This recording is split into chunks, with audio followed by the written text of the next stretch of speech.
여러분들하고 한 50분 정도 공유할 내용은 우리 사회자께서 말씀을 하셨는데, 저는 우리나라에서 연간 한 5천억 정도의 정부 지원 자금을 가지고 우리나라 중소 중견기업들이 기존에 있는 공장을 어떻게 스마트 공장화 할 것인가, 그 기초 단계, 중간 1단계, 중간 2단계, 고도 단계로 나눠서 각 단계별로 실행을 할 때, 기초 단계는 저희들이 0.5억 원을 지원해주고 있고, 고도화 1사업, 중간 1수준으로 올라가면 2억 원을 지원해주고 있고, 고도화 2단계 사업을 하게 되면 4억 원을 지원해주는 프로젝트를 저희 추진단에서 중소벤처기업부와 함께 추진을 하고 있습니다.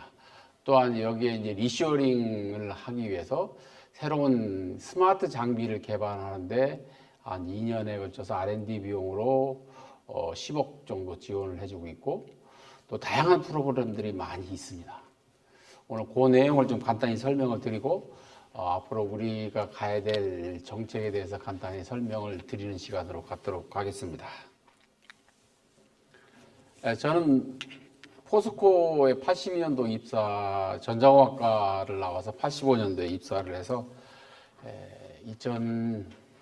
2014년도에 이제 포스코에서 포스코 ICT로 가서 거기에서 3년 있다가 이제 17년도에 퇴임을 하고 스마트 머신 앤 팩토리라는 회사를 만들어서 우리나라의 철강에 저는 한 35년 동안 있었기 때문에 철강과 다른 전자, 그다음에 타이어 회사, 그다음에 축산 회사들 이런 쪽에 컨설팅 사업을 했었고요.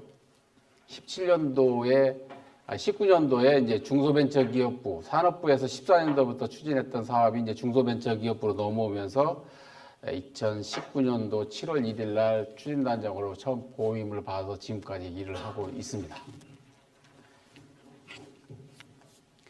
제가 오늘 여러분들하고 나눌 내용은 우리 중소중견기업에서 어떻게 우리 스마트 제조혁신 사업을 통해서 정부 지원 자금을 받아서 일을 할 수 있는지에 대한 설명을 하도록 하겠습니다. 혹시 우리 스마트 제조혁신 사업을 하신 사장님들 혹시 손을 한번 들어보시겠습니까? 스마트 팩토리. 예. 저희 고도화 신청했습니다. 아, 그래요? 손 한 번 들어보시죠. 예. 그 내용을 좀 설명을 좀 드리도록 하겠습니다.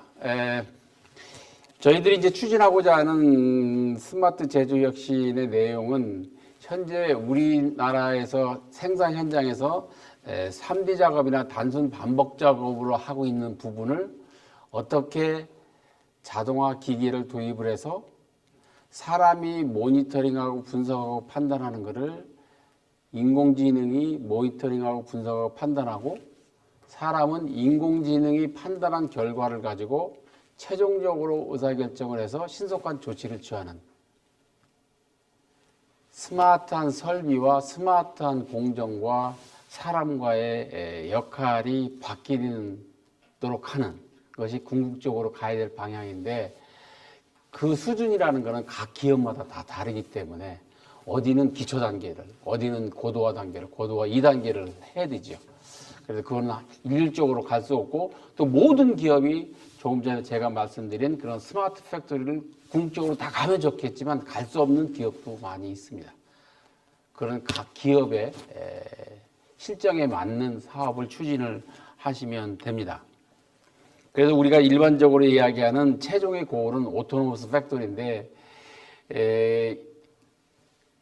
글로벌 시장에서 이야기하는 오토노머스 팩토리, 자율생산 공장이라고 하면 고객이 원하는 제품을 요구를 하게 되면 고객이 요구한 사양에 따라서 원하는 제품을 스스로 설계하고 제작을 해서 납품을 하고, 그 납품된 기계가 부산에서 서울에 있는 고객에게 납품한다 그러면 하이퍼루프카, 즉 시간당 1280km로 달리는 하이퍼루프카로 전송을 하고, 그 다음 가까운 지역까지 트럭으로 이송을 하고, 트럭 내에서 5km, 10km 내에서는 드론으로 배송을 하는 이런 체제로 가고자 하는 것이 미래의 궁극적인 모습입니다.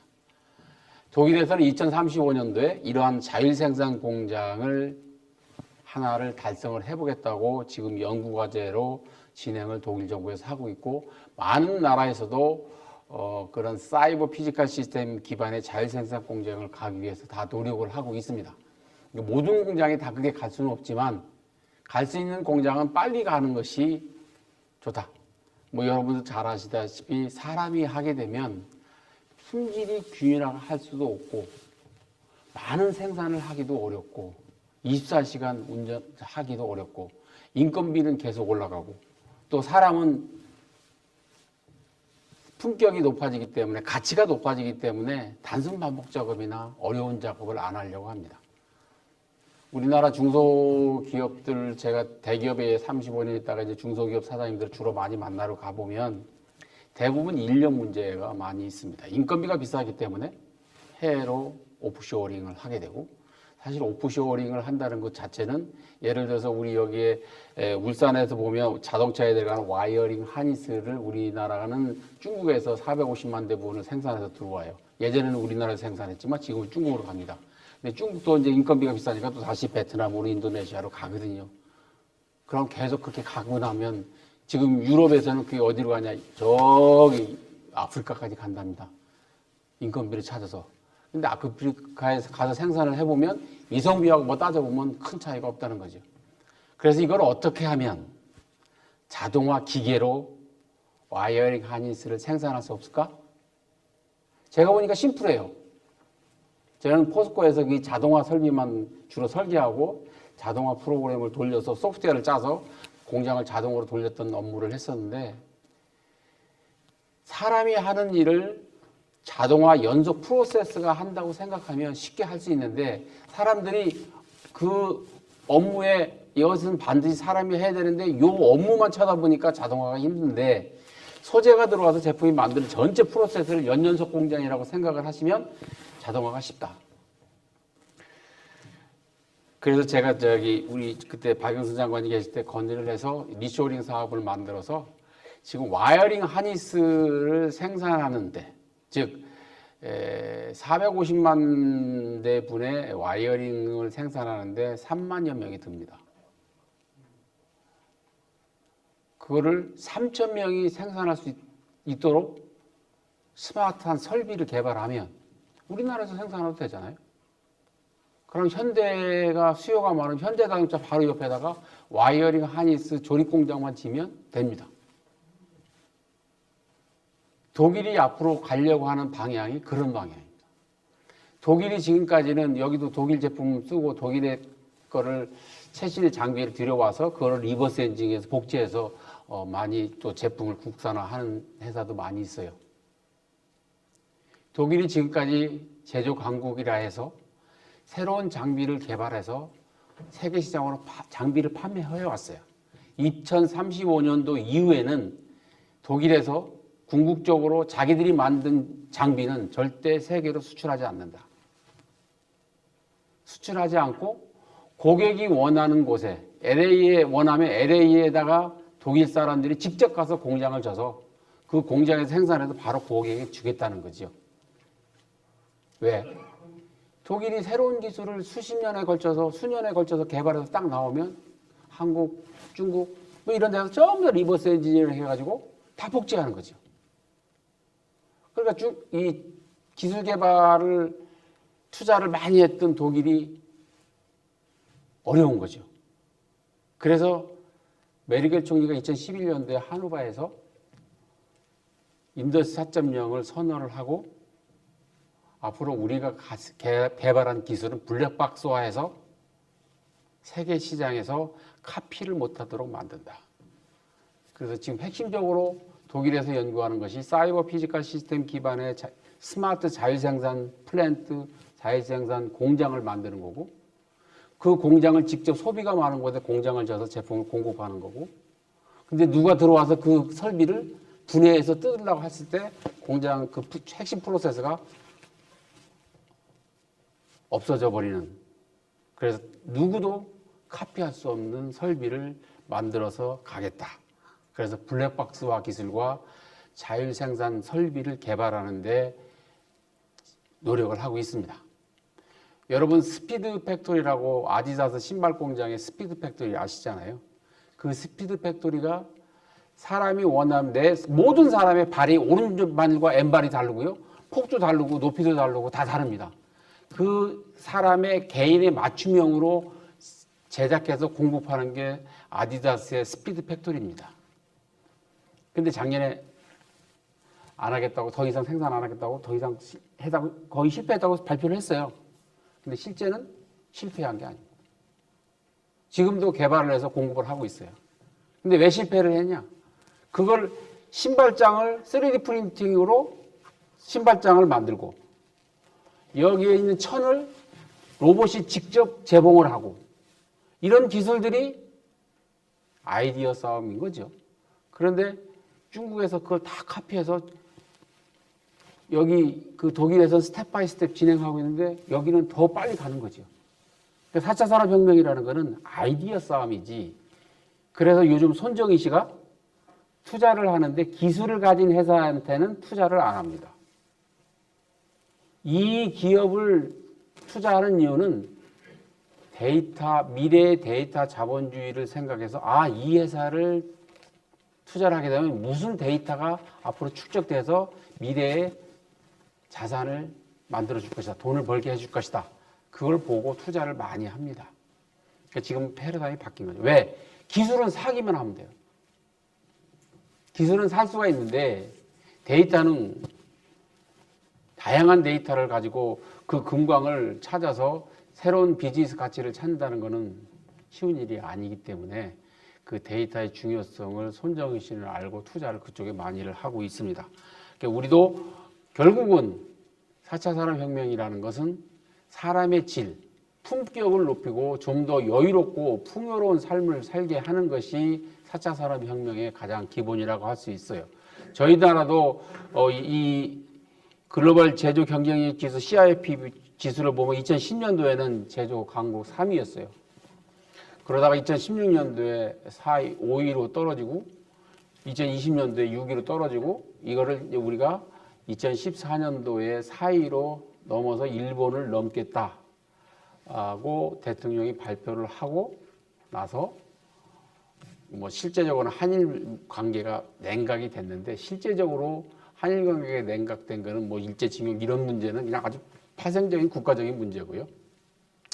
실제적으로는 일본이 앞서가고 있는데 밑에서 이제 쳐 올라오는 것이 이제 미국인 거죠. 중국과 미국과 싸움이 왜 일어날까요? 미국 경제전쟁이 왜 일어날까요? 결국은 AI 때문에 그렇습니다. 세계의 패권전쟁 때문에 그렇습니다. 모든 인공지능의 알고리즘을 누가 개발해요? 대학에 있는 교수님들이 개발합니다. 어디에서? 미국에 있는 교수들이 대부분. 근데 미국에서는 데이터를 얻기가 너무 어려워요. IBM 왓슨 연구소에서 폐암 진단을 위해서 인공지능을 개발을 했는데 폐암 진단 환자의 데이터를 얻으려면 돈을 1,000불 이상 주고 사야 돼요. 한 사람당. 그 많은 데이터를 해서 학습시켜서 이게 폐암인지 아닌지를 진단을 할 수가 있는 거죠. 미국에서는 알고리즘하고 솔루션을 잘 개발하는데 데이터가 부족해서 많은 투자를 하니까 어려워요. 그걸 중국으로 갖고 갑니다. 중국에 가가지고 시진핑 대통령한테 우리한테 이거한테 3만 명만 주세요. 뭐 10만 명만 주세요. 그랬더니 우리 이거 폐암 환자 관련해서 우리가 데이터 몇 개 가지고 있니? 3억 개 됩니다. 3억 명 됩니다. 3억 명 다 줘. 그러면 3억 명으로 폐 진단을 해서 학습한 인공지능이 정확하겠습니까? 3만 명의 폐 진단을 가지고 인공지능을 학습한 결과가 좋을까요? 결국은 중국이 이길 수가 밖에 없는 거지요. 제가 14년도에 포스코에 나와서 포스코 ICT에 가서 포스코 사업은 뭐 워낙 시스템적으로 잘하니까 저는 중국으로 사업을 하러 갔는데 갈 때 중국에서 공항에 내려가지고 그 입국 절차 가는데 1시간 이상 걸렸어요. 16년도에 1년 반이 지났는데 16년도에는 그냥 출입했어요. 이상하잖아요.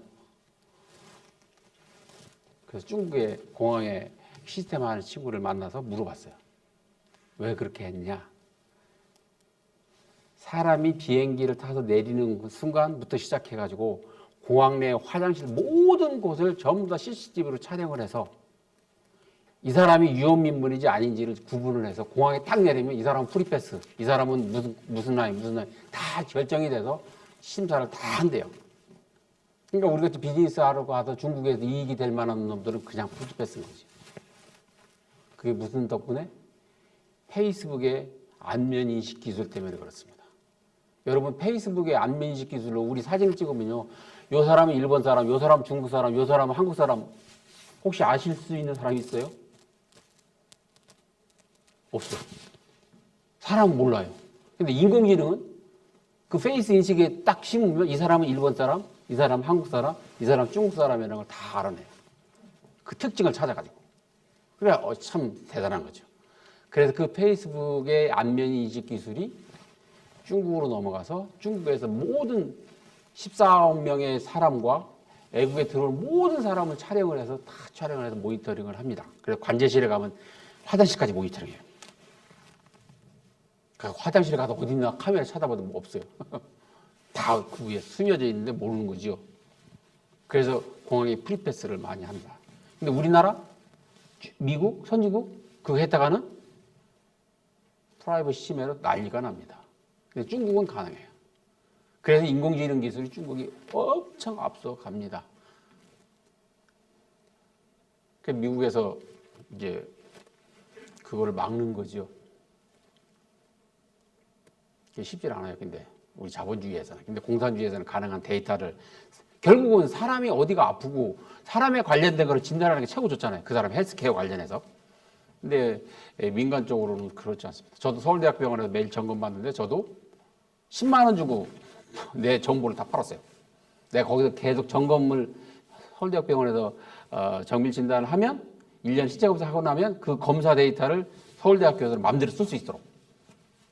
그때는 그 신세계 상품권 꽤 오래된 얘기인데 10만 원짜리 하나 받았어. 그때는 10만 원짜리 컸었는데 그거 하나 받았어요. 우리는 받아야 돼요. 근데 중국은 받나요? 그냥 줘 그러면 되는 거죠. 공산당에서. 그러니까 인공지능 기술을 중국을 이길 수가 없어요. 알고리즘은 다 미국에서 개발하는데. 그러니까 2017년도 이후에 미국에서 개발한 인공지능 알고리즘은 미국 시민권을 아니면 쓸 수가 없습니다. 최신의 새로운 인공지능 알고리즘 나왔다고 막 퍼블리시 되는 거 봤어요? 안 합니다. 요즘은 안 해요. 그거 나오는 순간 중국으로 다 넘어가기 때문에. 그런 이제 보이지 않는 기술들이 전쟁이 되고 있고, 우리도 일본을 뛰어넘으려고 정책을 많이 쓰는 거죠. 그러다가 이제 소부장부터 시작해서 막 불소 사건부터 시작해서 경제 전쟁이 한일 간에도 일어나고 있는 거잖아요. 징병이나 이런 거는 과거사 문제는 하나의 핑계고요. 실제적으로는 경제 패권의 싸움입니다. 그러니까 지금은 핵전쟁 이런 거는 요즘 러시아 때문에 좀 그렇지만 막 민간 아파트 조준하려고 탱크가 뒤로 와가지고 정조준한 다음에 쏘는 거 보니까 진짜 민간 아파트에다가 그렇게 갈게 되는데 참 무섭더라고요. 그 아파트에 내가 있다는 생각을 해보면 상당히 끔찍한 일이잖아요. 우리 가족이 거기 있다고 하면. 그럼 무식한 사람인데 그래서 절대 장기 집권하면 안 된다. 네? 그죠? 그 친구도 장기 집권하는데도 또라이가 된 거죠. 지가 왕인 것처럼 생각하는 거고. 우리 또 지금 시진핑도 뭐 3차 뭐 한다고 하는데 결국 그러면 자본주의로 가게 되고 그러다 보면 전쟁이 일어날 수밖에 없는데 이런 게 사실 불안스러운 거죠. 그래도 다행히 미국은 2년, 4년 두 번 이상 못 하잖아요. 우리나라는 한 번이지만. 그거 잘하는 것 같아요. 우리나라도 18년 장기 집권하다가 어려운 일이 당했듯이 사실 그게 그런 것 같아요. 그래 이제 이런 세계 패권 전쟁이 시작돼서 우리나라는 이런 걸 어떻게 극복하느냐 해서 2014년도부터 박근혜 정권부터 시작해가지고 스마트 공장 2만 개 구축을 하자. 그러다가 이제 문정권으로 와서 3만 개를 하자. 해가지고 3만 개를 추진하기 위해서 정부가 매년 5천억을 중소 중견기업들에게 지원해주고 있는 거지요. 그 지원 속에서 이제 우리가 3만 개라고 하는 거는 이제 숫자의 하나의 목표고 이렇게 하면 사람을 뺄 수가 있네. 이렇게 하면 데이터를 이용해서 인공지능을 도입해서 품질을 향상할 수 있네. 뭐 이런 맛보기, 마중물 역할하는 것으로 해서 저희들은 숫자를 보고 있고요. 그래서 2021년부터 이제 숫자의 개념은 두지 않고 질적 향상을 하기 위해서 그 중에 25% 정도, 7,500개 정도 회사는 고도화 1, 고도화 2 수준으로 가자.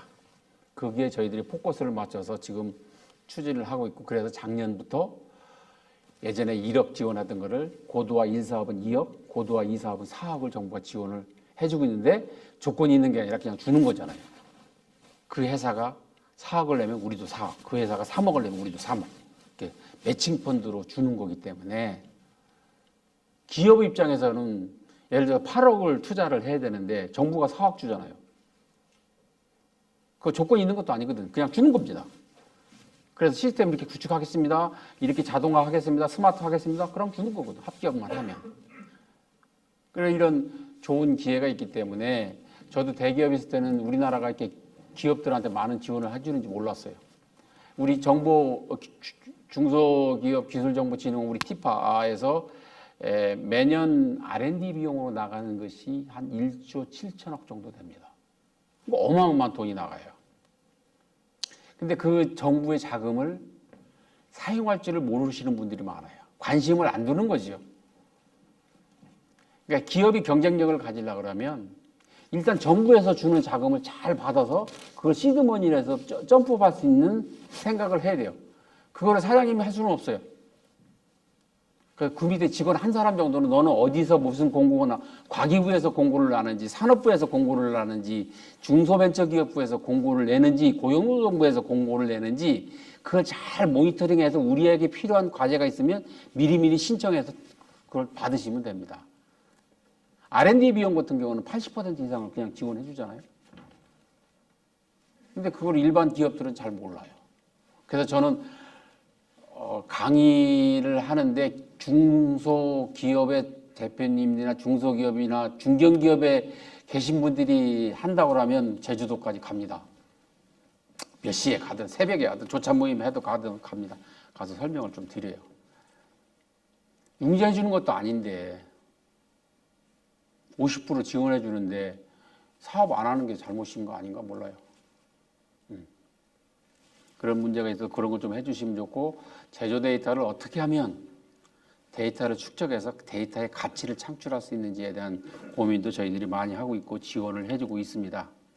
그래서 중요한 거는 방금 소개를 드렸지만 우리의 비전은 직원들의 삶의 질의 향상인데 공장을 스마트화해서 많이 생산을 해서 많이 팔아서 돈을 벌어서 직원들에게 배분해서 직원들이 여유롭고 풍요롭게 살게 하는 것이 하나의 비전이고, 그를 위해서 저희들이 정부가 5천억 이상의 돈을 중소중견기업들에게 지원을 해주는 건데, 중요한 거는 우리나라 중소기업의 급여가 작아서 나는 대학생들이 또는 고등학교 나오신 분들이 짭을 중소기업에 안 간다고 생각을 했는데, 제가 그 부분을 여러 대학에서 졸업하시는 분들, 고등학교 졸업해서 취업 대상자들하고 이렇게 면담을 해보면 월급은 큰 문제가 안 되더라고요. 그분들이 생각하는 것은 작업 환경입니다.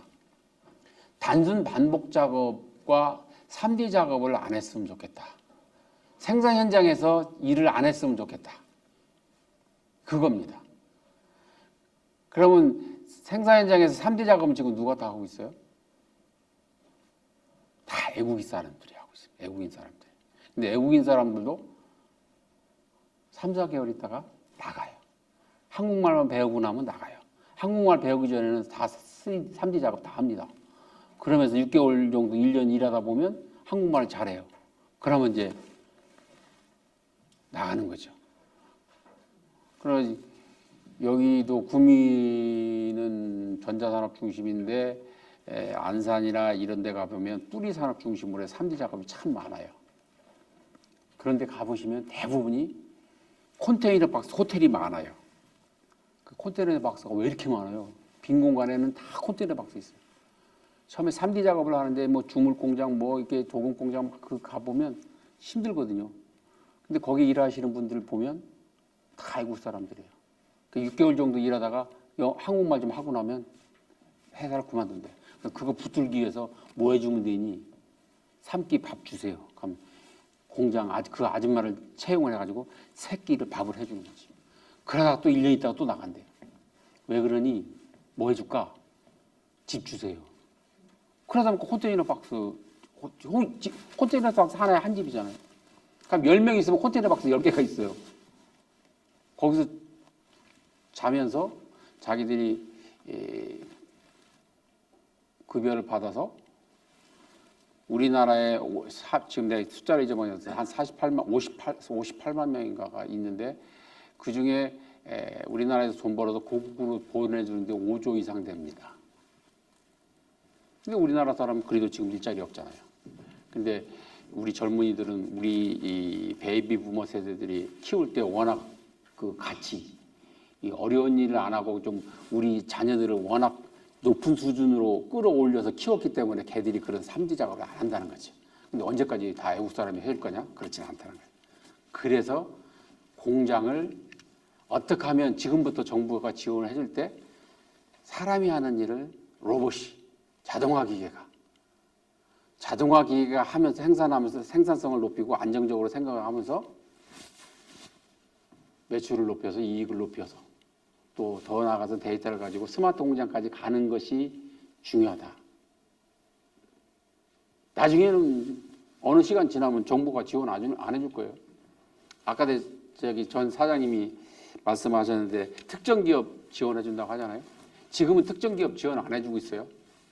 저렇게 우리처럼 막 뿌리기식으로 우리 정치하시는 분들이 워낙 해서 뿌리기식으로 하고 있지만 이제 이번 정부 들어오면은 시장 경제 논리에 따르면서 미래의 국가의 먹거리가 될 수 있는 기업에게 집중적으로 선택과 집중해서 투자를 할 겁니다. 저도 그걸 엄청 기재부하고 인수위에다가 강조를 했어요. 돈 뿌리기식 2억, 3억 하지 말고 한 기업당 5년 동안 100억 정도 투자를 하고 100억을 민간이 들어오게 한다. 근데 기업이 100억을 댈 수가 없기 때문에 기업의 벤처 투자자들이 캐피탈 파이낸싱 해주는 사람들이 정부가 50% 대줄 테니까 니네도 30% 돼. 그럼 기업 사장님들은 20%만 되게. 그래서 글로벌 히든 챔피언을 한번 만들어 보자. 대통령 5년 기간 동안에 10개 이상의 글로벌 히든 챔피언을 한번 만들어 보자.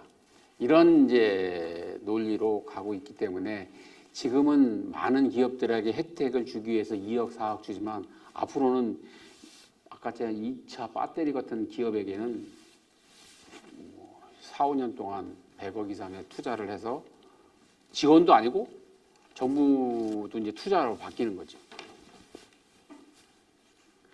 그래서 이익이 나면 일부분을 회수를 해서 또 다른 기업에 지원해주는 그런 체제로 그러면 뭐 훨씬 더 기업이 좋은 거니까 그런 방향으로 진행하고 있다.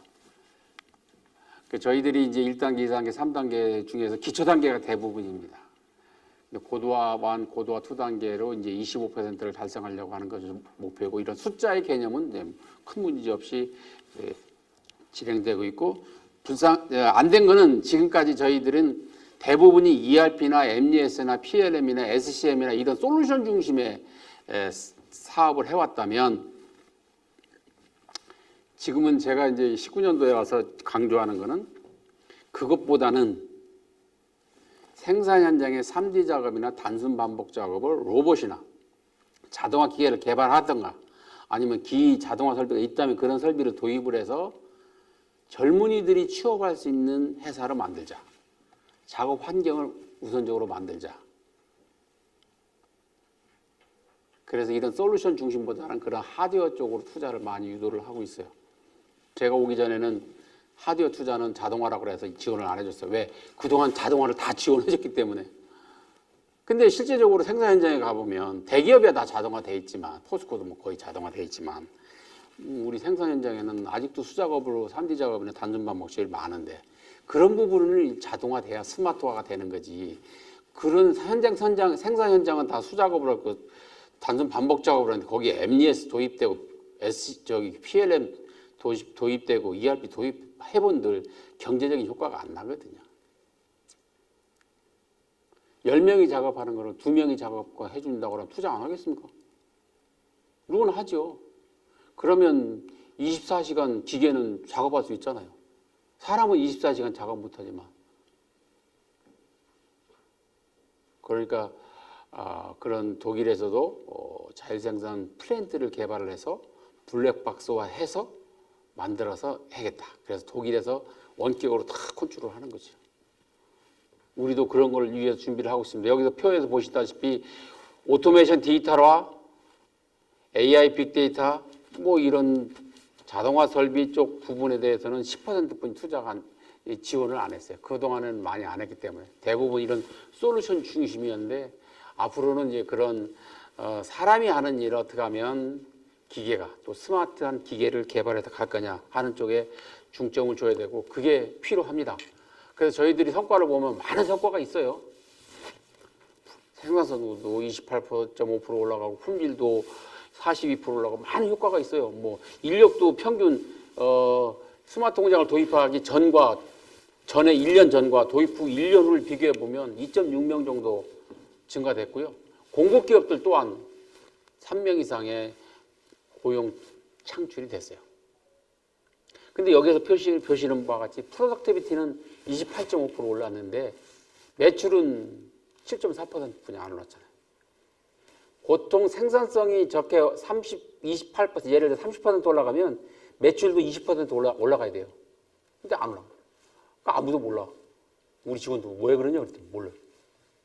그래가지고 사장님들 그 표를 쭉 보니까 매출이 안 올라는 데를 가봤어요. 가보니까 우리나라 기업들은 대부분이 이런 2차 벤더, 3차 벤더에 있는 분들이에요. 내가 1000개 생산, 월 10,000개 생산하다가 생산성이 높아졌다고 해가지고 3,000개 더 생산해분들 위에 완성 제품 회사가 사주지 않으면 안 되잖아요. 그러니까 생산성이 높아봤자 의미가 없어요. 매출하고 직접적인 연결이 안 되거든. 그렇다고 뭐 10,000개 생산하는 걸 8시간 만에 생산하는 걸 7시간 만에 생산해서 1시간 동안 뭐예요? 놀아요? 말이 안 되잖아요. 그래서 이제 그거를 다 함께 한번 높이자 해서 이제 저희들이 이제 이런 티어별로 이렇게 그룹핑해서 공급 사슬상에 있는 기업, 가치 사슬상에 있는 기업이 다 함께 스마트 공장을 1단계에서부터 4단계까지 추진하는 디지털 클러스터 사업을 저희들이 만들어서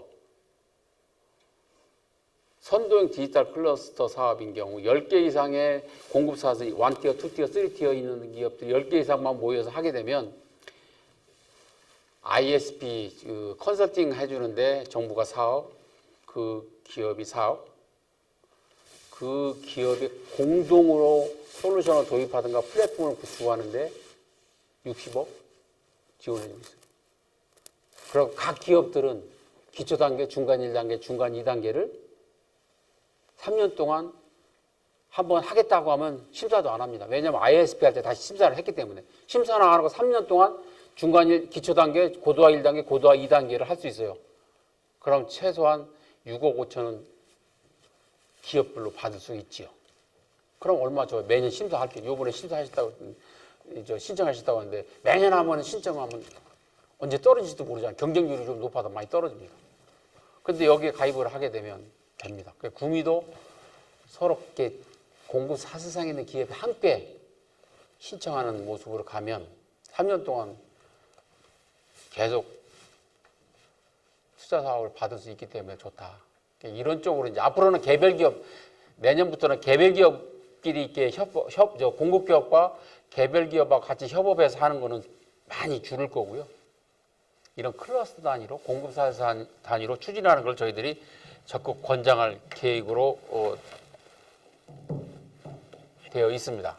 그래서 가능하면 이런 그 공급 사슬 간의 기업까지 같이 해야 되고 그에 따라서 우리 공급 기업도 ERP, MES, PLM, 자동화, 로봇 이런 기업이 하나의 얼라이언스를 맺어서 하나의 티어를 3년 동안 계속 그 기업을 다 할 수 있는 거죠. 그럼 3년 동안 공급 기업은 그 얼라이언스만 맺으면 영업을 따로따로 안 하도 되냐. 3년 동안 그냥 일이 생긴 건데 그거 하면서 다른 실적이 많으면 또 다른 클러스터를 또 계속 하면은 영업하는 게 최고 어렵잖아요. 사장님들이 최고 어려운 게 영업이거든. 이 중소기업은 이 상하장님들이 다 영업하시잖아. 제가 대기업 나와서 사업을 해보니까 1년 동안 영업하고 1년 동안 풍족하게 쓰고 1년 동안 또 꼬라박고 그러더라고. 그래 왜 그런가 했더니 제가 영업하고 내가 실행을 다 하다 보니까 1년 영업할 때는 이만큼 영업에다가 그걸 다 실행하려다 보니까 영업할 기회가 없어요. 그 다음에는 또 손가락 빨아야 되고 쉽지 않더라고. 그런 거를 해결해 주는 것이 이제 우리가 가는 거고, 또 하나는 이제 WF에서는 등대 공장을 지금은 19년도에 포스코, 20년도에 LS 이렉트릭, 작년 올해 LG전자가 등대 공장에 등재를 했어요. WF에서 하는. 우리나라도 중소기업 쪽에 제가 몇 번 시도를 했는데 떨어졌어요. 그래서 수준이 안 돼서 우리 중소기업들이 앞으로 3년 동안 등대 공장에 등재할 수 있는 수준까지 끌어올려 보자 해서 매년 4억씩 3년 동안 지원해주는 K-스마트 등대 공장 프로그램이 있어요. 여기에 신청을 해서 등록이 되면 3년 동안 12억을 지원을 해줍니다. 물론 도입기업도 12억을 내야 되지만 12억을 지원해주기 때문에 지원을 해준 기업이 잘하면 이제 등대 공장도 등재할 수 있고, 등재 공장이 등재가 되면 세계적으로 자동적으로 홍보가 되기 때문에 그 기업에게 그 메리트가 많이 있습니다. 이러한 그 인공지능 관련해서 데이터를 가지고 지원을 해주게 되면, 우리 회사에 이런 데이터가 있습니다.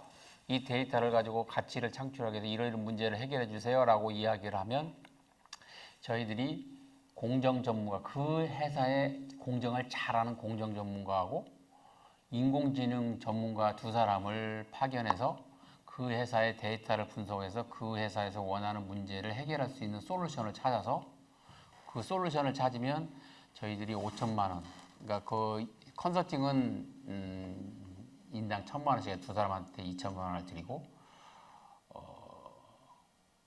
POC를 하게 되면 5천만 원을 저희 정부가 지원해서 그 솔루션을 가지고 테스트를 해주는 이런 사업을 하고 있습니다. 이런 사업도 상당히 해서 여기에 울산에 있는 도금공장은 상당히 큰 효과를 인공지능을 해서 도입하기 전과 도입하고 후에 도금의 사진으로 보다 차이가 나죠. 그러면서 이제 그 사람이 도금 시간 양을 다 컨트롤하는 거를 인공지능이 가이드하는 대로 하게 되면 이렇게 좋아지는 효과를 가지고 있습니다. 또 하나는 이제 조선내와 고로, 이 가일로나 포스코의 고로 같은데 내화 벽돌에 벽돌을 찍어요. 뭐 고일 1600도, 1300도에서 버틸 수 있는 벽돌을 만드는데 그 안에 크랙이나 진공이 있으면 안 돼요. 포스코의 고로 공장은 16년마다 20년마다 불을 한 번 끄는데 중간에 그게 고장 나버리면 큰일 나잖아요. 쇳물이 막 튀어나오니까. 그거를 전부 다 엑스레이를 통과해서 미세한 크랙이 있는지 그 안에 기포가 있는지를 정밀하게 엑스레이 투시를 다 해요. 전 제품에 대해서. 그러니까 엑스레이 투시하거나 사람이 계속 화면을 봐야 되잖아요. 그러니까 사람 눈이 피곤해요. 피곤하다 보면 긴 것도 아닌 게 왜 하고서 그냥 통과시키면 나중에 대형 사고가 나거든. 그래서 한 사람이 하다가 또 바꾸어서 다른 사람이 또 하고 그래요. 이거를 이제 인공지능의 딥러닝을 이용해서 카메라를 찍어서 보시는 바와 같이 자동으로 판독을 하게 함으로 해서 생산성과 클레임률을 엄청 줄인 효과도 또 있습니다. 이런 기술들은 워낙 요즘 많이 스타트업들이 많이 하고 있기 때문에 잘 될 겁니다. 우리가 스마트 공장을 보고 박산하면서 이제 또 염려스러운 것이, 제가 이제 처음에 들어와서 뭐 페이백 문제도 있고 또 사장님은 내가 1억을 내고 정부가 1억을 내는데 1억을 나한테 돌려주라. 공급업 기업하고 니는 소프트웨어 이적 때 많이 납품했지 않니? 그러니까 1억은 나한테 돌려주지 않아요? 우리 회사 어려운데? 그래서 1억 원을 정부 지원문 갖고 1억 원 또 내고 1억 원을 나중에 페이백 받아요. 이런 사건도 있고, 사장님이 이제 이야기 안 하고 정상적으로 1억 이렇게 2억짜리 프로젝트를 하면 상무님이 공급업체한테 야, 나한테 2천만 원만 페이백 하자면 프로젝트 진행이 안 될 텐데 나한테 2천만 원 해줄래? 네. 2천만 원 해줘요. 그러고 나면 또 납품하러 가면 검수하는 직원이 나한테 500만 원 안 주면 안 할 텐데 검수 안 내줄 거야. 부터 시작해가지고 또 비리가 생기고 그럽니다. 이런 것들이 거의 이게 권익이나 이런 쪽으로 많이 들어와요. 그래서 이게 뭐 그것 때문에 새로운 법을 만들자고 이야기를 계속 하길래 그런 법을 왜 만드냐. 100명의 대통령을 모아놓고 4명의 또라이가 있는데, 인간의 또라이가 있는데 조직 생리상 어쩔 수 없는 거다. 그래 우리 뭐 연간 6,000개 하는데 4% 정도 그럴 수 있다 생각하고 넘어가자 이렇게 했는데, 우리한테 신고를 하면 모르겠는데 다 권익이나 감사원 감사에다 다 신고를 해요. 그럼 누가 신고를 할까요? 다 직원들이 신고합니다. 상무님하고 싸우고 별로 안 좋아서 나와요. 그러면 그걸 다 기록한 걸 가지고 권익위에 신고를 해요. 그럼 우리가 가서 상무님한테 뭐 이런 일이 있다며요. 이런 일이 있어서 미리 이실직고 하면 검찰에 경찰에 고발 안 할 테니까 그냥 그거 해소하고 마무리 지시죠. 절대 그런 일 없습니다. 그러면 사인 해주세요. 그러면 안 받았으면 사인 딱 해요. 그럼 그걸 가지고 저희들이 경찰에 수사 의뢰를 합니다. 경찰에 수사 의뢰하면 어디까지 검사해요? 사촌까지 갑니다. 통장 다 뒤져요. 그 가족에 관련해. 근데 대부분이 와이프 통장에 2천만 원, 3천만 원 다 들어가 있어요. 어디 멀리도 못 가요. 사촌은 저 새끼 내가 4천만 원, 2천만 원 줬다가 나한테 싹 닦으면 어떡하지? 그러니까 불안한 거지. 그러니까 대부분 와이프 통장한테 주는데 뭐 와이프 통장 그 다음날 다 발각되는데 뭐. 그러면 돈 회수에다가 깜빡이 들어가야 되고 어렵잖아요. 그래서 그거를 그냥 덮으려고 했는데 파면 팔수록 나와요. 그 문제예요. 그래서 제가 2001년도부터 ERP 보고 3만 개를 산업부에서 했잖아요. 1,600만 원 그때 지원해주고 1,600만 원 했을 때인데 재무의 투명성을 위해서 그때 신문을 다 찾아봤어요. 그때는 어떻나? 지금하고 똑같아요. 사장님 골프 치러 가시죠? 골프 잘 치세요? 좋아하지. 멋지세요? 캘로웨이 15년도형 쓰고 있는데 그러세요? 그러면 올 때 그냥 오세요? 제가 최신형 캘로웨이 골프 세트를 가지고 갈 테니까요. 또 가서 골프 가져오는 거지. 이런 사건으로 걸린 경찰 조사부터 시작해가지고 엄청 많습니다. 근데 그 상황이 지금도 똑같아요. 아직도 사람이 안 변했구나 하는 생각이 들고. 그래서 요즘은 그냥 나오면 그냥 다 검사합니다. 다 검사하니까 지금 현재 소프트웨어 활용률도 저조하고 작년도에 수사 의뢰한 것만 해도 25건. 훨씬 많은데 많이 좀 줄여서 이실직고 하신 분들은 다음부터 안 그러겠습니다. 기업 좀 살려주세요. 그러신 분들은 그냥 서로 한번 잘해봅시다 이제. 그렇게 하고 말고 아니요 무슨 소리야 내가 막 그러시는 분들은 이제 경찰에 의뢰해서 이제 신고해서 의뢰하는 경우가 많이 있습니다.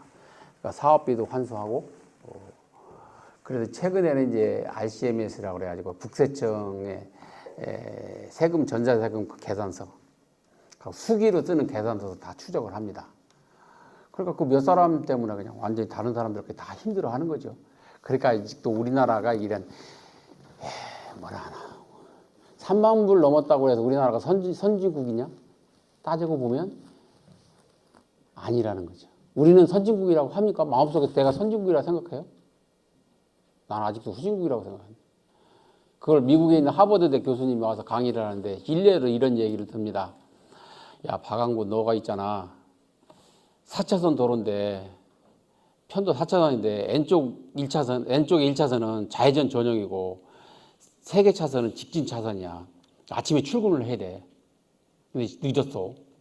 그리고 차가 너무 많아. 이거를 직진 3코스를 하려고 하면 신호등 3번 받아야 되는데 요 좌회전 차선을 쏙 끼어들면 한 번만 받으면 되는데 어디로 갈까? 우리나라는 30% 이상이 좌회전 차선으로 갔다가 쏙 들어온대요. 그래서 아침에 출퇴근 때 사고가 나. 또 저 사람이 얼마나 급하면 해가지고 이렇게 쭉 버려주면 되는데 더 붙이는 거죠. 못 끼어드는 게. 그러다가 저쪽 사고 나고 깜빡하다가 앞에서 섰는데 모르고 그냥 때려박아서 사고 나가지고 교통체증 더 일으키고. 이게 하버드대 교수님이 우리나라를 본 아직도 한국은 후진국이다. 선진국은 아니다. 선진국이라는 거는 GDP가 3만 불 이상 돼야 돼 그런 게 아니라 마인드, 정신적인 마인드. 저도 미국 가가지고 사고 날 뻔했는데 미국은 교차로에 삼각지 교차로가 있다 그러면 신호등이 없어요. 그러니까 우리나라는 한 사람이 뒤에서 쫙 빠질 때 한꺼번에 열대가 쭉 빠지잖아요. 근데 미국은 한 대 가고 한 대 가고 한 대 가고 한 대 가고요. 저는 모르고 뒤 따라갔다가 사고 날 뻔해가지고 진짜 사고 날 뻔했는데 그 문화가 다른 거죠. 항상 상대방 먼저 생각하는 마음이 우리는 있어야 되는데 우리는 그러지 못한 부분이 아직은 있어요. 근데 뭐 곧 없어지겠죠. 그래서 이런 부분도 좀 어려운 점도 있고 해서 앞으로 저희들은 이제 자체 전산실에도 구축하는 전산기를 이제 클라우드 컴퓨팅으로 하게 되면 전산기는 5년마다 교체해야 되고 항운항습하기 위해서 전기를 많이 써야 되고 컴퓨터를 돌리기 위해서 전기를 많이 써야 되고 지금 탄소 제로를 해야 되는데 전기를 많이 쓰게 하는 것은 컴퓨터실 뿐이 없어요. 그래서 이 컴퓨터를 클라우드 컴퓨터를 이용을 하면 보안도 해결되고 IT 인력 없어도 되고 초기 투자 비용 안 들고 매월 사용한 양만큼만 돈 내면 되기 때문에 경제적이고 다 좋습니다. 그래서 저희들이 클라우드 컴퓨팅 환경으로 바꿔주는 작업을 저희들이 지원을 해주고 있습니다. 그러려면은 지금은 ERP 도입하고 나서 MES 도입하면 ERP하고 MES하고 통신하기 위해서 또 3천만 원 인터페이스비를 줘야 돼요. 그러면 제조기업에서는 비용인 거죠. 앞으로는 하나의 클라우드 컴퓨팅의 파수에 플랫폼에서 서비스에 소프트웨어에서 서비스로 해서 응용 소프트웨어가 서로 플래그 앤 플래그.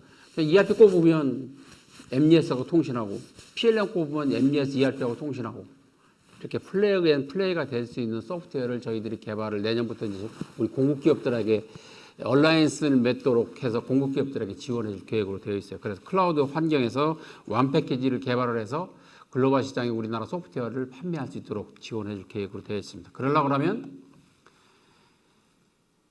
커스터마이즈가 적어야 돼요. MES 시스템 같은 경우는 공정마다 커스터마이즈가 많이 해야 돼요. ERP는 그렇지 않지만 커스터마이즈를 많이 해야 돼요. 커스터마이즈를 많이 하는 만큼 소프트웨어 비용은 비싸요. 그래서 어떻게 지금은 80%를 커스터마이즈하고 20%를 커먼 기능을 쓴다면 앞으로는 80%를 커먼 기능 쓰고 20%를 커스터마이즈 할 수 있는 소프트웨어를 미세한 업종별로 뿌리 업종이라 해도 뭐 주물, 소성, 가공, 열처리, 도금, 용접 이런 분야별로 완 패키지 소프트웨어를 만들어서 제공을 해줌으로 해서 공급기업들이 하나의 완 패키지로 해서 공급기업도 이제 정기적금 드는 거죠. 매월 100만 원씩 200만 원씩 받는 거죠. 그럼 10개 되면 100만 원씩 받는 게 10개 기업에 납품했으면 100만 원씩 100만 원, 1000만 원씩 받는 거 아닙니까? 숫자를 많이 늘려서 이런 클라우드 기반의 소프트웨어를 활용할 수 있는 체제로 간다. 이렇게 보시면 됩니다. 근데 궁극적으로는 이제 ERP하고 MES하고 PLM 이런 개념이 없어야 돼요. 앞으로 4차 산업 시대에서는 회계 관리 기능, 품질 관리 기능, 생산 관리 기능, 구매 기능, 인사 노무 기능 각 모듈마다 필요한 것만 드래그 앤 플레이하면 되거든요. 궁극적으로 이렇게 가야 되는데 아직 우리나라의 공급 기업의 기술 수준이 여기까지 가려면 멀었어요. 그래서 앞에서 이야기한 요 정도 수준만 가려고 하더라도 지금은 우리나라의 솔루션 기업들이 글로벌 기준에 따르지 않는 소프트웨어들이 많아요. 그러다 보니까 해외 수출이 하나도 안 돼요. 우리나라 같은 좁은 시장에서 소프트웨어를 개발해서 해외 수출을 안 하면 지속성이 없어요. 요즘 이제 더존 같은 회사도 소프트웨어 ERP를 많이 그동안 팔아서 정부가 해서 20년 동안 많은 돈을 벌어와서 중견기업으로 됐어요. 근데 앞으로는 메리트가 없습니다. 그래서 거기서 이제 클라우드 시장으로 가면서 ERP의 글로벌 회계 기준에 따라서 프로그램을 해서 만들어 놔야 해외 수출할 수 있어서 그런 작업들을 하도록 유도를 하고 있고 앞으로 저희들이 그를 완패키지 사업을 해서 지원을 해줄 사업을 지금 고민 중에 있습니다. 미래에는 제조기업에는 PLC, DCS, 컨트롤러, 단위 설비를 제어하는 자동화 설비만 있고 엣지 게이트웨이만 있고 모든 전산 자원은 클라우드 컴퓨터의 전용의 전산실에서 나만의 전산실에서 훨씬 더 보안이 강화된 나만의 전산실에서 전산지를 활용하고 활용한 양만큼 돈을 지불하는 페이백하는 구독형 시스템으로 바뀐다. 그렇게 가야 된다. 이렇게 보는 겁니다. 그렇게 되면 실제적으로 우리가 뭐 다른 얘기는 안 하겠습니다. 원가 측면에서도 보면 한 8.1% 클라우드로 사용하면 절감이 되지만 더 중요한 거는 유럽에서 미국에서는 이미 클라우드로 다 가고 있고 클라우드 가는 목적은 원가 절감도 중요하지만 더 중요한 거는 탄소 배출량 저감입니다. 여러분 뒤에 설명하죠. 탄소 배출량 저감하기 위해서 많은 노력을 하지만 지금은 한계가 와 있어요. 근데 기업 입장에서 동일한 설비, 동일한 생산을 하고 있는데 전기를 더 쓰고 유틸리티 설비를 더 쓰는 건 아니에요. 근데 거기서 줄일 때까지 많이 줄여왔어요. 더 줄이기는 힘들어요.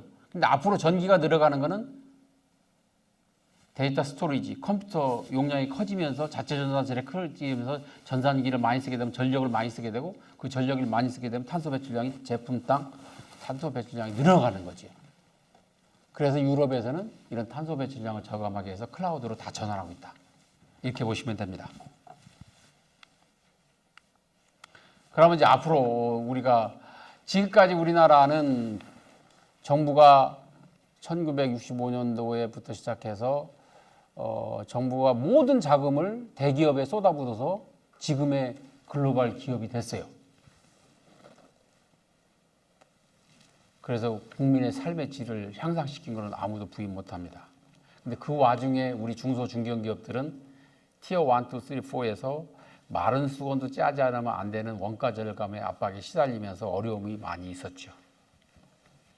근데 앞으로는 대기업은 가만히 놔둬도 스스로 지금은 정부가 간섭할수록 규제가 되는 거고 대기업은 글로벌 시장에서 자유롭게 시장에서 돈을 벌어서 가져오도록 만들고 앞으로 50년은 우리나라가 중소 중견기업들을 다 뿌리기식이 아니라 선택과 집중해서 조금 전에 설명한 김수현 대표님의 포항의 2차 전지를 생산하는 양극재 생산하는 걸 훨씬 더 경제적으로 더 좋은 세계적인 제품을 생산할 수 있도록 몇백억씩 투자를 해야 된다. 어느 특정 기업에 대해서 투자할 시기가 왔다 이렇게 보는 거죠. 그러다 보면 어려운 기업은 도태되게 돼 있어요. 그런 어려운 기업을 수혈해 가면서 인공지능 호흡기를 꼬아주면서 계속 연명할 게 아니라 그 기업에 있는 분들을 다른 잡 트랜스포메이션을 시켜주는 역할이 더 중요하다 이거죠. 그래서 모든 것들이 앞으로는 이런 중소기업들이 미래의 먹거리를 통해서 우리나라의 스타트업이 중소기업으로 중견기업으로 글로벌 히든 챔피언으로 성장할 수 있도록 집중적으로 지원을 해주는 정책으로 갈 것이다 이렇게 저는 보고 있습니다.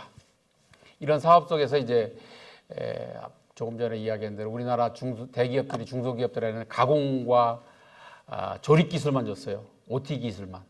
엔지니어링 기술은 안 줬어요. 왜 안 줬을까요? 엔지니어링 기술 주면 우리한테 납품하고 또 다른 데도 납품하니까 엔지니어링 기술을 안 주고 다 설계서들을 제작해와. 하다 보니까 대기업의 전속기업화 될 수밖에 없었죠. 근데 앞으로는 그런 중소기업이 또 새로운 엔지니어링 기술을 다 직원을 채용해서 하려고 하면 어느 세월에 어렵죠. 그래서 엔지니어링 가진 기업과 OT 기술을 가진 중소기업이 서로 협업해서 하나 회사처럼 해서 현대에 납품하는 것이 벤츠에도 BMW에도 납품할 수 있는 엔지니어링을 해서 제품, 부품을 공급하는 공급 다변화 정책으로 가야 된다. 이런 부분에 대해서 저희들도 노력을 하고 있습니다.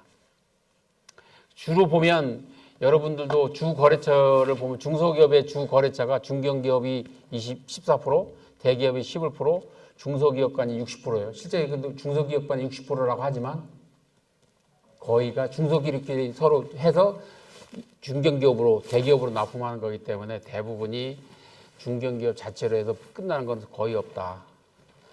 그리고 R&D도 보면 구설연구소 51.1%, 상시개발팀 27.6%라고 하지만 실제적으로 운영하는 건 없다. 그 내용을 보면 우리나라의 중소기업들이 개발하시는 분이 대부분이 36%가 CEO가 개발을 해요. CEO 혼자 개발을 하지 직원들은 상설 이거 다 있지만 안 합니다. 왜 있어요? 정부 자금, R&D 자금 달라고 그러면 저희 연구소가 있어야 되니까 그렇게 만드는 거지 실제적으로는 안 그렇다. CTO가 혼자 개발하는 게 40%. 그러니까 CTO하고 CEO 두 분이 개발하는 게 거의 한 80% 되잖아요. 그런데 여기에 70%, 80%가 전부 다 상시 개발팀 있고 부설 연구소 있다고 하지만 이거는 거짓말이다. 실제는 안 하고 정부의 자금 지원을 받기 위해서 애형적으로 만드는 조직일 뿐이라는 거지. 근데 이걸 어떻게 활성화시키느냐가 중요한데 사실 기술을 갖기가 쉽지를 않습니다. 저도 포스코에서 R&D를 이쪽부터 해보고 그랬지만 쉽지 않아요. 그러니까 내가 가공기술이 전문이다. 내 핵심이 가공기술이다 그러면 저희들 중점적으로 하는 게 이건데 내가 갖고 있는 기술이 핵심 역량이 가공기술이다. 그럼 엔지니어링 기술을 가져가지고 지금 현대만 납품하는데 벤츠까지 납품할 수 있다.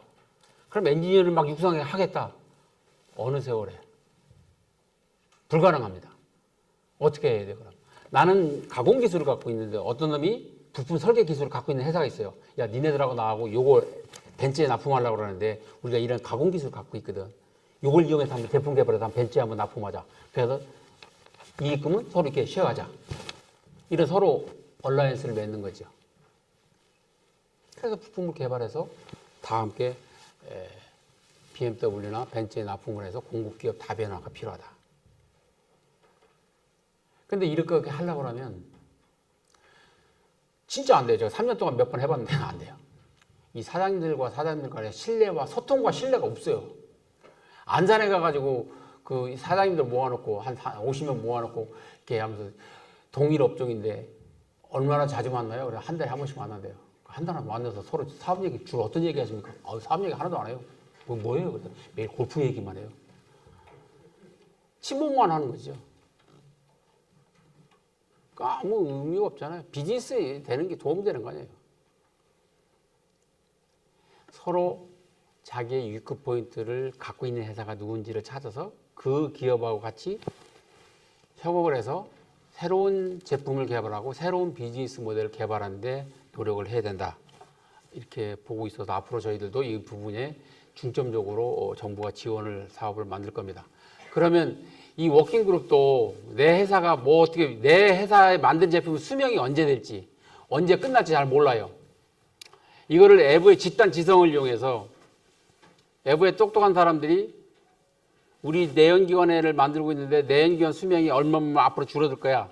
그러니 니네들이 갖고 있는 내연기관의 기술을 이용해서 이런 제품을 생산하면 좋겠어 하는 거를 워킹그룹, 밸류 크리에이션 워킹그룹을 만들어 운영을 해가지고 성공을 하면 페이백을 주고 성공 못하면 끝나고.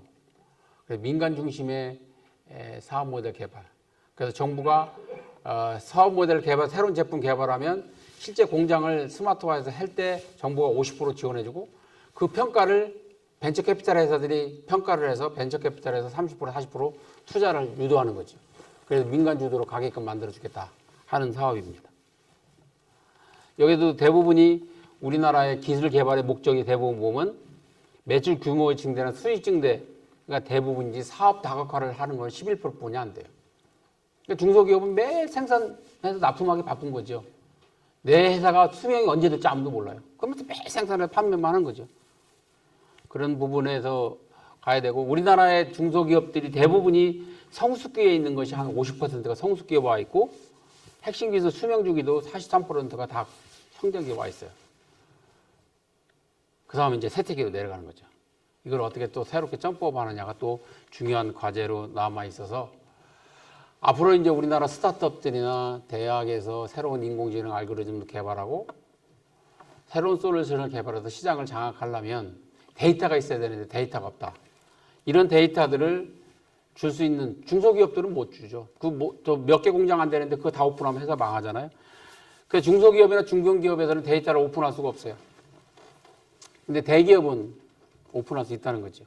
대기업은 포스코만 해도 포항 광양만 해도 공장이 500개인데 500개 중에서 뭐 10개 정도 해더라도 회사의 경영에 큰 문제가 없기 때문에 이런 거를 오픈 이노베이션을 통해서 개발을 해서 그 솔루션 가진 기업들이 글로벌 시장에서 수출할 수 있고 또 회사는 솔루션 개발한 거를 테스트베드로 적용해서 성과 좋으면 정부가 테스트베드 비용 지원해주고 이런 사업을 추진을 하려고 합니다. 그래서 스마트 공장을 하게 되면 안전 제로 중대재해법도 만들 수 있고 탄소 배출량도 절감할 수 있어요. 근데 안전을 중대재해법을 절감하기 위해서 안전설비 펜스를 치고 안전 표시판을 만들고 막 그러면 전부 다 비용입니다. 그렇잖아요. 생산 원가에 전혀 도움이 안 되는 비용이에요. 에너지 절감을 위해서 한다고 해서 투자를 하면 그게 생산성이 높아지는 게 아니라 비용으로 끝나는 거죠. 근데 생산 작업, 3D 작업은 단순 반복 작업을 스마트하게 되면 기계나 자동화가 다 하게 되면 사람이 작업 중에 사고 날 일이 없잖아요. 가지 않으니까. 그래서 중대재해법을 면할 수 있는 거죠. 그런 식으로 접근을 해야 된다는 거죠. 안전 중대재해법을 벗어나기 위해서 사업을 하는 게 아니라 탄소 배출량을 줄이기 위해서 사업을 하는 게 아니라 스마트 공장으로 구축하다 보면 생산 현장에 사람이 없기 때문에 작업 중에는 없기 때문에 중대재해법을 예방할 수 있는 거고 자동으로 제어를 하기 때문에 최적의 에너지를 활용해서 할 수 있기 때문에 제품 톤당, 제품 생산, 제품당 탄소 배출량을 줄일 수 있다는 거죠. 하나의 부산물이지 탄소 배출량을 줄이기 위해서 중대재해법을 피하기 위해서 설비 투자하는 것은 비용이다. 이거를 한번 잘 생각을 해주시면 됩니다. 따라서 우리나라의 기업들은 전력만 전적으로 사용하는 기업들이 있어요. 이런 데는 전력을 줄여야 되는데 전력 줄이기가 쉽지 않습니다. 지금까지 많이 줄였잖아요. 에너지가 차지하는 비용이 많이 있기 때문에. 이걸 더 줄이는 방법은 늘어가는 거는 아까 이야기한 대로 전산실에 전산기 돌리는 거, 에어컨 실리는 거, 데이터 스토리지 주는 많은 전력만 소비되는 늘는 거는 거기뿐이 없어요. 그거를 클라우드로 올리게 되면 에너지를 절감할 수 있고 탄소 배출량을 줄일 수 있다. 근데 석탄이나 뭐 오일앤가스를 사용하는 기업들은 플랜트를 처음에 도입할 때 여러분들 거기에서 나오는 탄소는 얼마다? 그러면 결정돼 있어요. 거기서 늘었으면 늘었지 원상복귀하기 쉽지 않습니다. 그보다 더 줄일 수가 없어요. 설비를 한번 만들어주면 끝입니다. 설비를 우리가 주문할 때 속수, 녹수 얼마큼 나오고 탄소 배출량 얼마큼 나오는지 다 결정돼 있어요. 그 이하로 줄일 수 없어요. 설비를 바꾸지 않는 한. 불가능한 거죠. 그거 줄일 수 있어요? 없어요.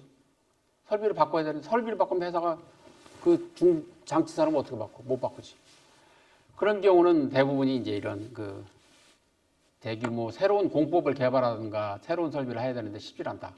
그래서 결국은 기업에서 운영하는 전산기를 클라우드로 갈 수밖에 없다. 그래서 유럽은 다 가고 있는 겁니다. 마지막으로 이제 우리가 지금까지 이야기했던 우리나라 중소기업들이 우리도 뭐 처음에 1,600만 원 지원해주고 2천만 원, 3천만 원 지원해주고 5천만 원 지원해주고 1억 지원해주고 그래서 제가 이제 2억 4억까지 올려놨는데 뿌리기식 많은 사람들한테 혜택 주는 그런 사업은 앞으로는 적을 것이다. 미래에 투자의 가치가 있는 기업 그런 문화로 바뀌는 거예요. 국민 의식 수준이. 그러니까 국회의원이 와가지고 우리 지역에 돈을 팍 뿌리면 되느냐? 안 된다는 거죠. 뭐 그 일례로 소련의 러시아의 이 전쟁을 해결하는 방법이 뭡니까? 강요해서 이야기를 했는데 어떤 사람이 그러잖아요. 당신만 죽으면 되는데. 그거요. 그죠? 핵심이 그거니까. 그러니까 기업이 살아남으려면 똘똘한 몇 개의 기업을 키워서 글로벌 시든 챔피언을 만들어야 일과 성과 창출이 되고 고용 창출이 되고 그러는 거지. 이렇게 그 안산에서 10명의 저기 사장님들, 주물 사장님들하고 미팅을 하는데 눈을 감으세요. 그리고 혹시 염력 20년 다 넘었는데 아직도 중소기업 영세하다고 생각하시나 손 들어보세요. 10명이 다 들어요. 아니 염력 20년이나 했는데 아직도 영세하다고 생각하시는 사장님들 문제 있죠. 그래서 내가 사장님들 다 망해야 된다고. 20년 동안 업역했는데 아직도 영세하다고 생각하면 회사를 말로 하냐고. 직원들도 힘들고요. 사장님도 힘들고요. 가족도 다 힘들잖아요. 그냥 때려치세요. 20년 동안 영세한 걸 그렇게 해서 매일 사람 없어가지고 부하로 다니고 코로나 때문에 5명이 한조가 돼가지고 생산을 해야 되는데 코로나 걸리고 나면 4명이 작업할 수 없으니까 처음에는 사장님이 같이 가서 일하다가 그것도 신경이 나니까 이씨 오늘 다시 시작 그래가지고 쉬다 보니까 한 달 동안 쉰다는 거예요. 다 걸릴 때까지. 어려운 거지. 그래서 이제 주물 사장님들을 모아놓고 한번 다 모아서 공장을 크게 만들어 보자. 그러면 이 공장에 들어가는 스마트 플랜트를 정부가 지원해 줄게. 니네들끼리 ML을 맺어가지고 한번 해보세요. 그래서 한번 했는데 1대1 다 모였을 때는 그렇게 해줘 합시다 그래놓고 1대1로 면담했는데 아무도 하려는 사람 없어요. 소통과 신뢰가 참 어렵습니다. 그래서 4차 산업혁명 시대는 핵심 키워드가 커뮤니케이션, 릴라이빌리티, 독일에서 넘버원이 그겁니다. 사람이 바뀌지 않는 한 절대 성공할 수 없다. 소통을 해야 되고 소통 속에 신뢰가 쌓이는 기업이 직원과 경영진과 기업과 기업이 서로 소통을 해서 이길 수 있다. 그게 독일의 모토입니다. 그래서 우리도 그런 소통과 협업의 플랫폼을 강조를 많이 하고 있는데 제가 지금 3년 때 가지고 이제 6월 말이면 저도 임기 끝나는데 하나도 못했어요. 진짜 안 돼요. 이 사장님들이 워낙 또 못 먹어도 그래도 사장이 낫지 뭐 누가 뭐 그걸 싫다는 거죠. 그게 조금 어렵습니다. 아쉬운 점이 있는데 그게 참 중요한 것 같아요. 믿고 소통하고 믿고 다 함께 니하고 나하고 한번 합쳐가지고 이런 제품 개발해서 글로벌 시장에 한번 나가보자. 이런 서로 믿기만 하면 우리나라 사람들 어떻게 돼요? 엄청 잘하잖아요. 막 기하급수 적으로 요거는 기하급수 적어던데. 우리나라 사람은 하자. 오케이? 그러면 막 물불 안 가립니다. 그 베트남에서 우리나라 사람이 따이안이라고 아주 그 어려운 그 이제 베트공들이 어려운 게 처음엔 자총을 이렇게 하고 막 쏘는데 팍 쏘다가 옆에 동료가 딱 피를 보면 이 깨샤띠들 하고 그냥 나가서 막 갈겨버린대요. 그러니까 뭐 한국 사람이 처음 무서운 거지. 그러니까 우리나라 사람들은 하자 하는 이 결심력만 딱 생기면 짐직원뿐만 아니라 다른 회사 간에 협업이 잘 되는 거죠.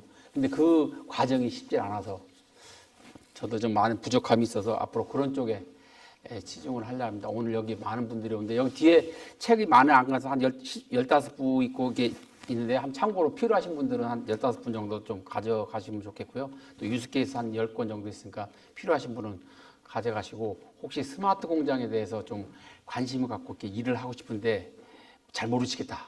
그러면 저한테 이메일을 주시면 제가 최대한 지원을 해드리도록 하겠습니다. 네, 질문 있으세요? 네.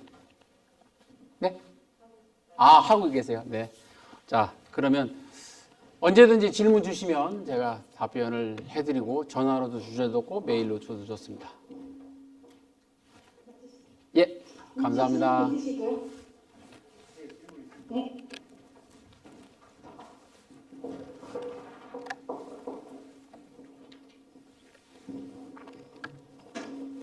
방구 단장님, 제가 20회 정도 강의를 드린 것 같은데요. 뭐 베스트 점수를 일단 드리고 싶습니다. 개인적으로 대단히 감사합니다. 제가 질문 드리고 싶은 것은 아까 여러 가지 키워드였던 공정 부분에 대해서 지원을 하시는 부분도 있었는데, 예를 들어서 자동화에 관련되어 있는 전문 기술인도 좀 지원을 해줄 수 있나요? 예. 아, 그렇습니까? 예. 오늘 제가 그럼 다음 메일을 좀 예. 말씀드리도록 하겠습니다. 네, 예. 감사합니다. 연락 주십시오. 네. 네. 다른 분 계십니까?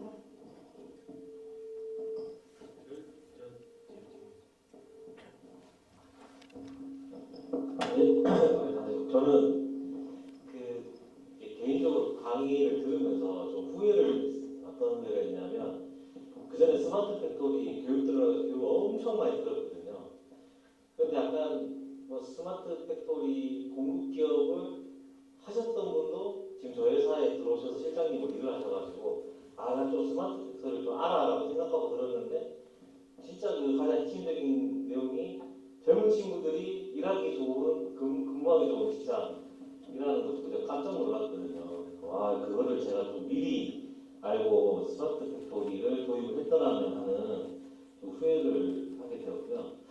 그 혹시나 이제 저희는 이제 지금 이미 지원을 받았고 고도화를 신청한 상태지만 만약에 젊은 친구들이 저 예산에 되게 연령대가 낮은 편인데 인테리어나 이런 거를 신경을 많이 쓰더라고요. 그래서 향후에 혹시 공장의 어떤 그런 스마트 팩토리 일부 사업비 중에 일부를 그 공장의 약간 그런 근무 환경을 개선하기 위한 그런 지원이 있으면 어떨까? 아직은 없는데 그것도 한번 고민해 보겠습니다. 네, 감사합니다. 그리고 대부분 그거는 여기도 있던데 산단 쪽에서 이제 그 기업의 좋은 작업 환경 만들기 위해서 산업부에서 지원해준 산단별로 지원해 주는 게 있어요. 그 작업 환경 개선은.